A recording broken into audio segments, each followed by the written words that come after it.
성경 말씀 공독하겠습니다. 다 같이 우리 한 목소리로 같이 읽도록 하겠습니다.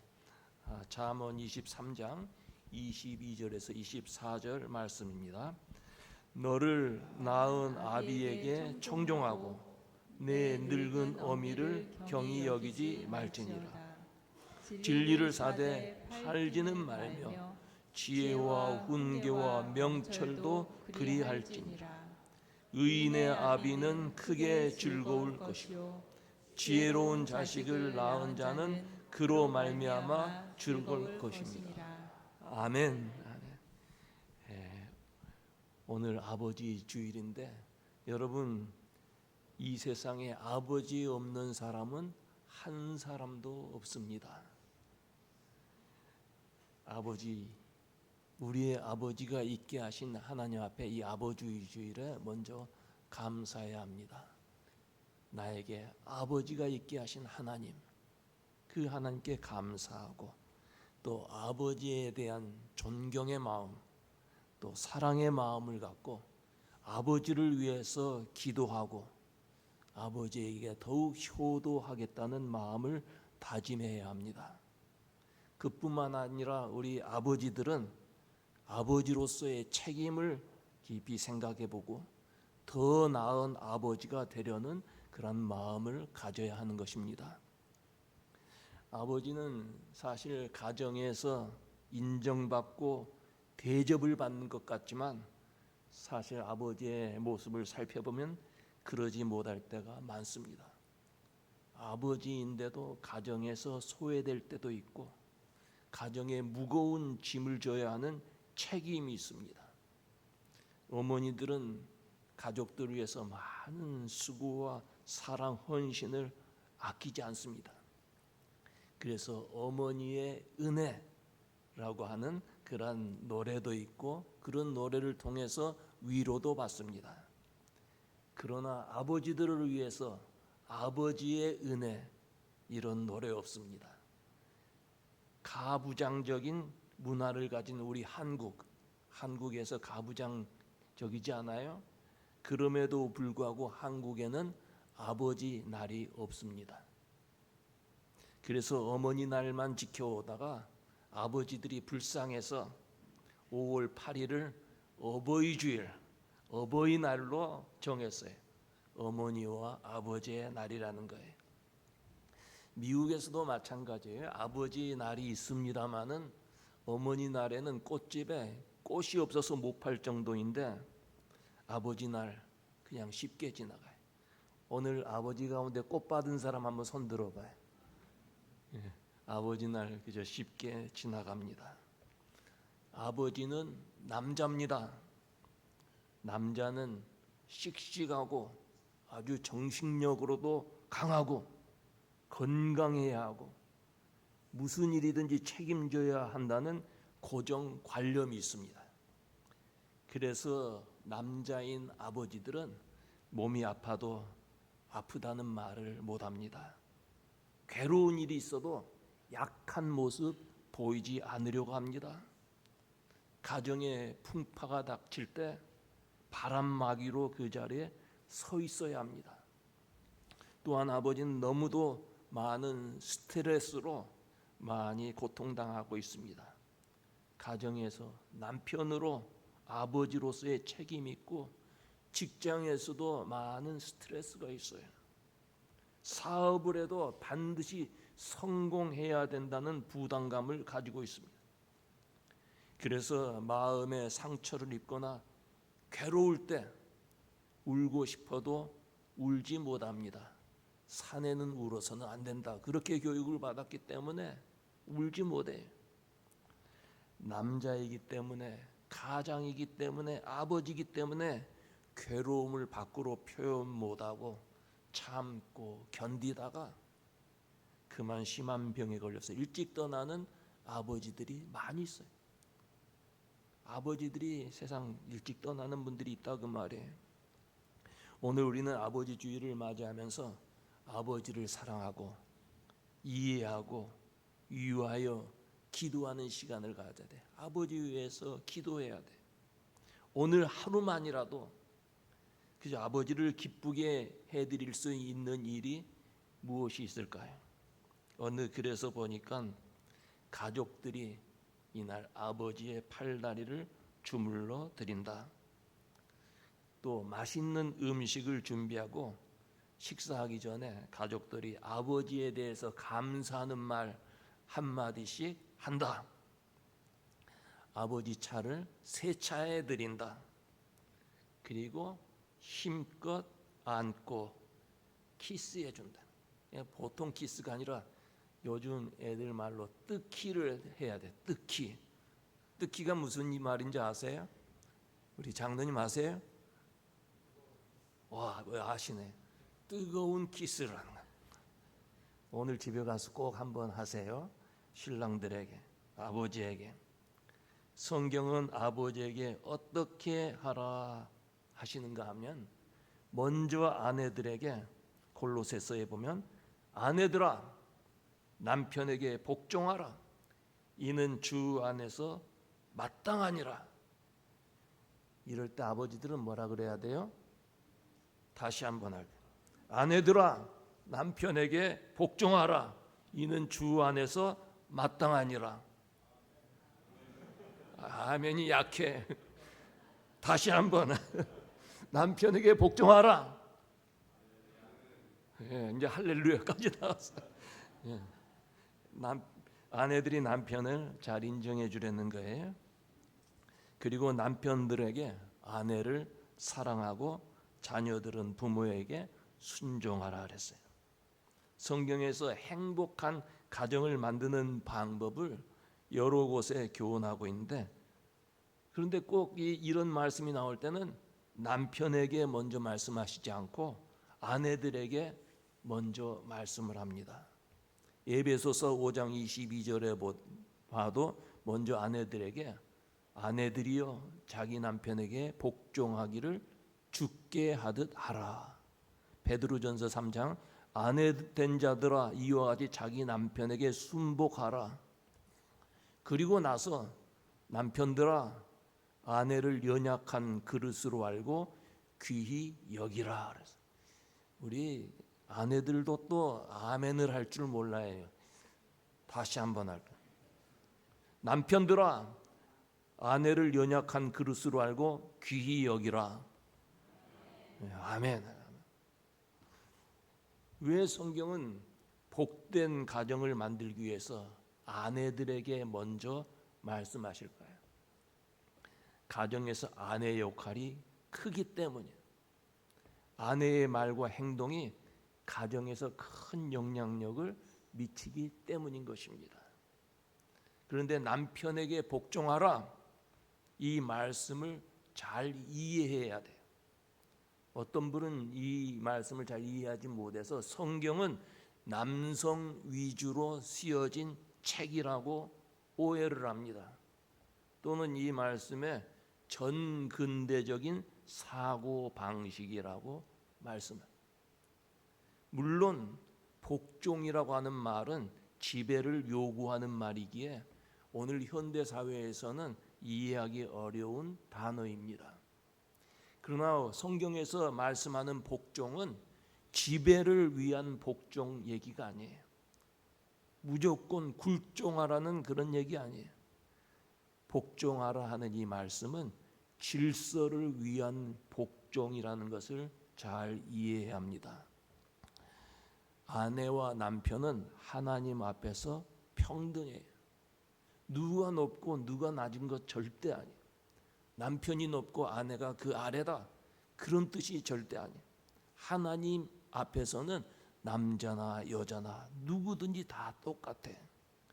그러나 하나님께서는 가정의 질서를 위해서 남편을 가정의 머리로 세우셨어요. 운동팀에 코치가 두 사람이면 그 경기에서 이길 수 없어요.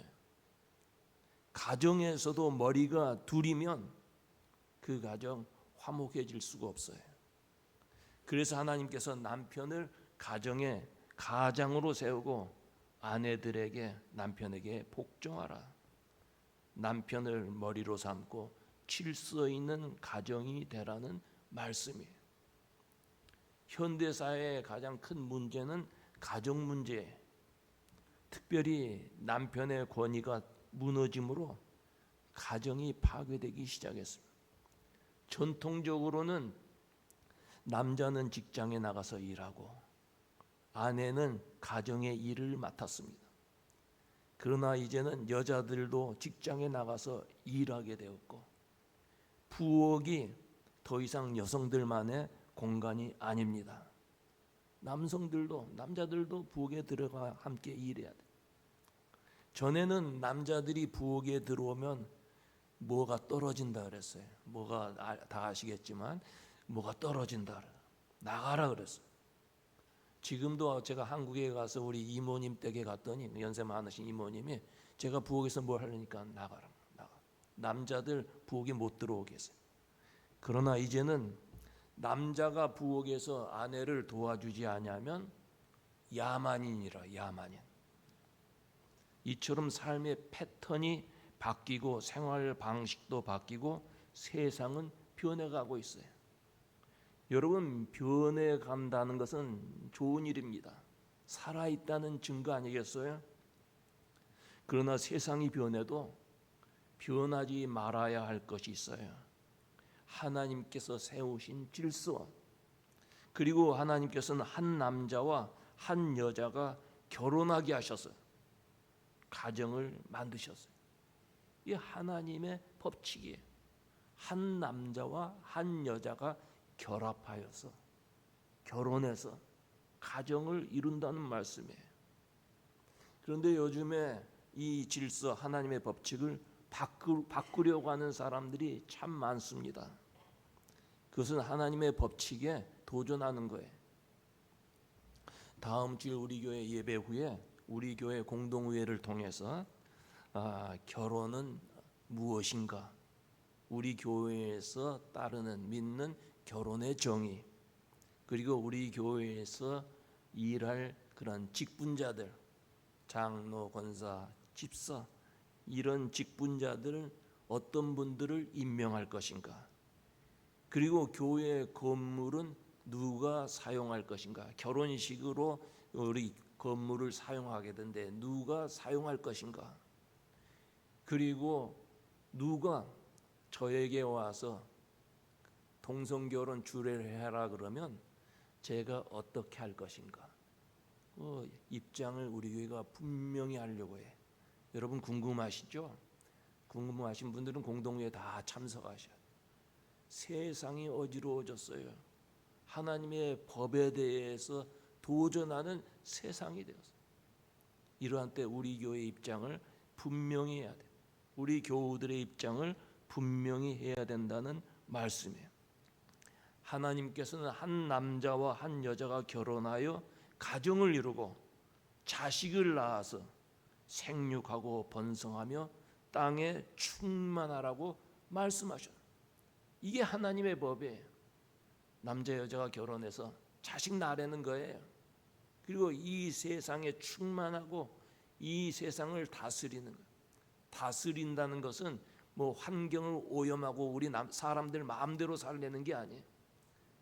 이 세상의 자연을 잘 보호하고 지켜나가는, 그게 우리 사람의 사명이에요. 그리고 하나님께서는 가정을 만드시고 가정의 머리로 남편을 세우셨어요. 아내들은 남편을 가정의 머리로 인정하고 남편이 결정한 것 귀하게 여기고 따라야 돼. 그러나 남편들은 자기 뜻대로 자기 마음대로 결정해서는 아니 돼. 아내하고 충분히 의논하고 그리고 뜻을 합해서 결정해 나가는 거예요.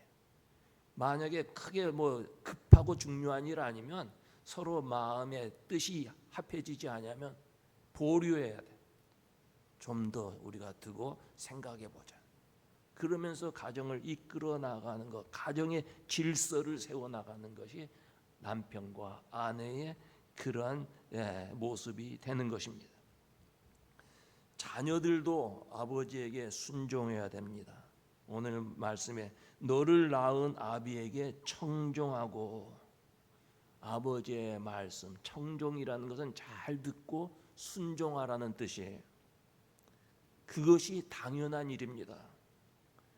그런데 이 당연한 일을 성경에서는 여러 번 말씀하고 있어요. 왜 그럴까요? 이 당연한 말씀을 여러 번 얘기하는 것은 자식들이 그 말씀에 순종하지 않는다는 거예요. 특히 나이 많고 힘이 약해진 부모 귀하게 여기지 않고 순종하지 않으려고요. 현대 사회는 아주 생산력을 중요시합니다.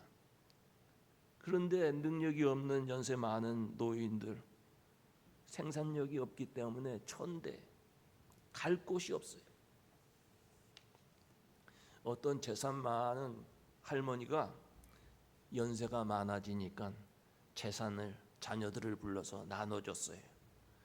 그런데 손에 끼고 있는 눈깔 사탕만한 다이아몬드 반지 아무도 안 줬어요. 며느리들은 그 반지를 보면서 할머니를 극진히 섬깁니다. 그리고 다른 사람 몰래 할머니 방에 와서 어머니 돌아가실 때 그 반지 저에게 주세요. 그러니까 이 할머니가 너 하는 거 봐서 주겠다. 얼마나 잘하는지 몰라. 아들들도 사위들도 할머니 잘 모셨어요. 그런데 이 할머니가 돌아가시면서 그 반지를 누구에게도 줄 수가 없었어요. 왜냐하면 그 반지는 가짜 반지였기 때문에. 요즘 할머니 할아버지들이 얼마나 지혜로운지 몰라요. 그래서 미리 재산 나눠주지 않습니다. 지혜로운 것이지만 서글픈 이야기 아니에요. 자식들 믿지 못하는 것 아니겠어요? 성경은 부모에게 다이아몬드 반지가 없어도 너 낳은 부모를 업신여기지 말라. 부모를 순종하라. 내 부모를 공경하라. 그리하면 내 하나님 여호와가 내게 준 땅에서 내 생명이 길리라 그랬어요. 자식들은 스스로 성장한 거 아니에요. 그래서 자기가 잘나서 성장한 것 같지만 아버지가 낳아주시고 어머니가 길러주셨기 때문에 오늘이 있는 거예요. 그래서 부모님의 수고, 아픔, 희생을 기억하고 효도해야 하는 것입니다. 효도는 부모님의 마음을 기쁘게 해드리는 거예요.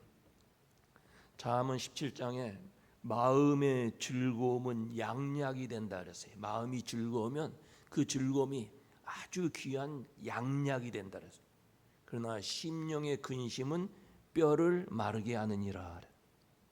자식들이 아무리 좋은 음식 보약을 해드려도 부모님의 마음에 근심을 들이면 효도하는 자녀라고 할 수가 없어요. 비록 많은 것을 해드리지 못해도 부모의 마음을 편하게 해드리는 것이 효도인 거예요. 부모의 마음이 언제 참 편하고 좋습니까? 여러분 어떠세요? 자녀들이 형제 자매 우애하는 것을 볼 때 부모의 마음이 얼마나 좋습니까? 자식들이 아무리 세상에서 저 높이 올라가고 많은 걸 소유해도 그 형제들이 서로 다투고 싸우는 거 보면 부모 마음이 편할 수가 없어요. 형제 자매들이 사이좋게 지내요. 그리고 우리 믿음의 부모님들은 자녀들이 예수를 잘 믿고 교회에서뿐만 아니라 세상에서 꼭 필요한 사람이 될 때 마음이 기쁜 거예요. 자식이 세상에 있으나 마나 한 사람, 남을 해를 끼치는 자식이 아니라 이 세상에 꼭 유익한 필요한 사람이 될 때 부모 마음이 기쁜 거예요.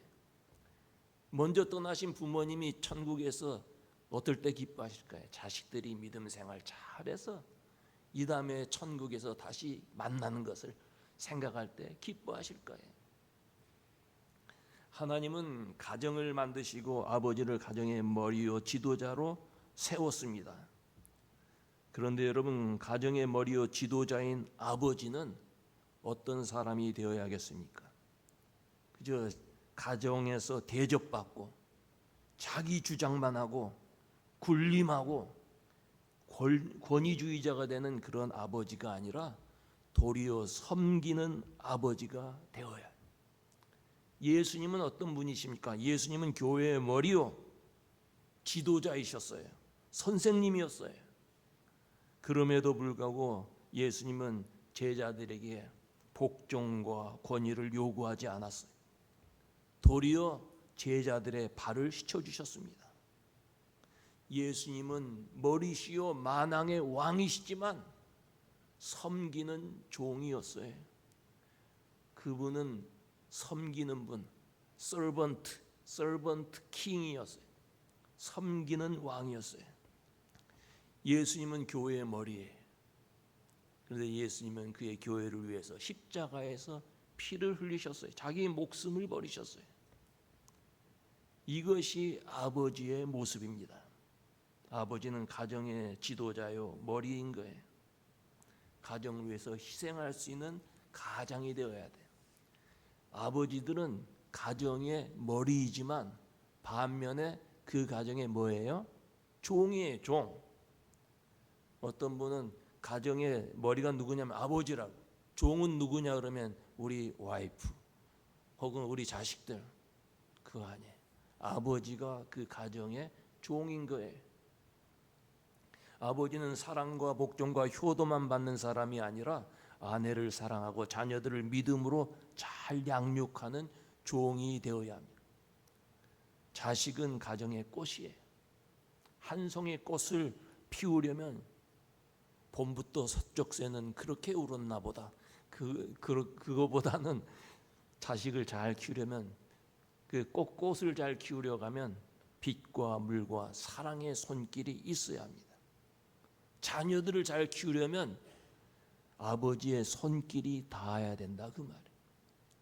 그래서 자식과 많은 시간을 보내고 함께 대화해야 합니다. 자녀들 가운데 오해하는 것 중에 하나가 아버지가 자기 사랑하지 않는다는 거예요. 특별히 우리 한국 아버지들은 자식들에게 사랑한다는 말 잘 안 합니다. 그리고 이민 1세로 오신 분들은 참 이 땅에서 뿌리 내리기 위해서 밤낮으로 일해요. 자식들과 대화할 시간이 없어요. 그러나 여러분, 아버지는 자식들에게 내가 너희를 사랑한다는 사랑을 보여줘야 돼요. 알려줘야 됩니다. 나이에 따라서 아버지에 대한 이미지가 달라진다 그래요. 한 6살 정도 되면 우리 아버지는 이 세상에 모르는 것이 없는 무엇이든지 할 수 있는 슈퍼맨이다. 그렇게 생각한다는 거예요. 6살 정도 되면. 12살 정도 되면 우리 아버지는 아는 게 별로 없어. 그 다음에 20살쯤 되면 우리 아버지는 구식이야. 골동품이야. 40살쯤 되면 아버지 말씀 틀린 게 없어. 아버지하고 좀 의논해야겠다. 그런 생각이 들고 60세쯤 되면 세상 이치를 어느 정도 알게 되면 우리 아버지는 훌륭한 분이셨어. 그렇게 말한다는 거예요. 아버지는 훌륭한 분입니다. 근데 아버지가 훌륭하다고 하면 그것을 부정하거나 반박하는 사람도 있을 거예요. 사실 아버지 중에는 자식의 못된 모습을 보이는 아버지들도 있기 때문이에요. 어려서 아버지 때문에 고통당하고 아버지 때문에 가정이 파괴되고 아버지 때문에 마음에 깊은 상처를 받은 사람들, 아버지에 대한 부정적인 생각을 할 거예요. 그렇지만 여러분, 우리가 분명히 알아야 할 것은 그런 부정적인 모습이 아버지 본래의 모습이 아니라는 거예요. 아버지는 자식 사랑하고 희생하는 분이에요. 그러나 그렇게 하지 못한 것은 술 때문에, 술이 원수예요. 술 때문에 그럴 수도 있고, 또 너무 많은 스트레스 때문에 자식들에게 관심이 없을 수도 있고, 또는 악한 영의 세력 하에 있기 때문에 그런 부정적인 모습을 보일 때도 있다고 말해요.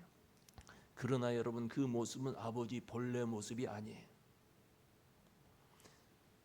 혹시 아버지에 대해서 좋지 못한 그런 기억이 있다면 이 시간 아버지 용서하고 다 잊어버려요. 아버지 사랑합니다. 아버지 존경합니다. 그렇게 이야기할 수 있어야 돼요. 오늘 집에 가서 한국에 계신 부모님들에게 전화하세요. 사랑합니다. 존경합니다. 아버지 때문에 제가 미국에서 편히 있습니다. 꼭 이야기해야 돼. 하나님은 아버지를 가정의 제사장으로 세우셨어요. 그래서 아버지는 자녀들을 위해서 기도해야 돼. 하나님은 가장을 통해서 그 가문을 축복하십니다. 이삭이 나이가 많아져서 눈이 어두워졌지만 죽기 전에 야곱에게 축복 기도를 했어요. 근데 그 축복이 그 가문에 그대로 이루어졌어요. 또 야곱도 역시 죽기 전에 요셉을 위해서 축복했어요. 축복의 내용이 창세기 49장에 나와요. 요셉은 무성한 가지 곧 샘 곁에 무성한 가지라. 그 가지가 담을 넘었도다. 위로 하늘의 복과 아래에 깊은 샘의 복과 젖먹이는 복과 태의 복이로다. 아버지가 아들을 위해서 축복한 그 축복의 내용이 그대로 임했어요. 여러분, 우리 아버지들은 자식들 위해서 기도하는데 가서 자녀들 머리 위에 손을 얹으세요. 가정의 제사장이에요.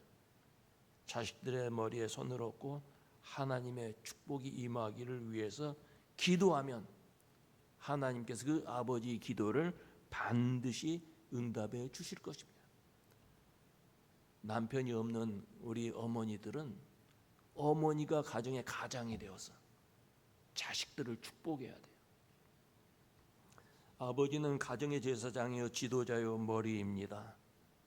그뿐만 아니라 아버지는 가정에 섬기는 종이에요. 아주 큰 책임이 우리에게 있어요. 내 힘만으로는 그 책임을 다 감당하기 어려워요. 그래서 하나님의 도움을 간구해야 돼. 하나님 도와주시옵소서. 아버지의 역할을 잘 감당할 수 있도록 주님께서 나를 든든히 세워주시고 하나님께서 우리 가정, 내 아내와 내 자식들 주여 축복하소서 기도해야 돼. 아버지 주일에 아버지들 위해 그리고 여기는 우리 교우들 가정에 하나님의 놀라운 축복이 임하기를 주의 이름으로 축원합니다.